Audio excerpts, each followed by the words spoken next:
কালকে 23 তারিখ Saudi national day গেছে। আমি কাজ করছি যে সাগর পাড়ে। ভাই বিশ্বাস করবেন না, সৌদির পরিস্থিতি এত পরিমাণ ভয়াবহ হয়ে যাবে, এত পরিমাণ খারাপ হয়ে যাবে, যেটা কল্পনার বাহিরে। আসলে আল্লাহ রাসূল নিজেই বলেছে যে শেষ জমানার মধ্যেই একটা নারীর কারণে হাজারটা পুরুষ জাহান্নামে যাবে। এটাই বাস্তব হবে।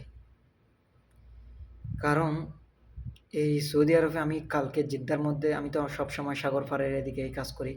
কারণ আমি যেখানে আগে কাজ করতাম সেখানে তলব কম।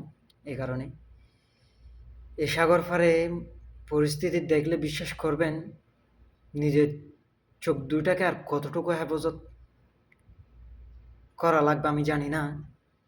তারপর আল্লাহর কাছে সবসময় ফরিয়াদ করি যেন আল্লাহ তাআলা যেন এই চোখ দুইটাকেই আগে হেফাজত করে।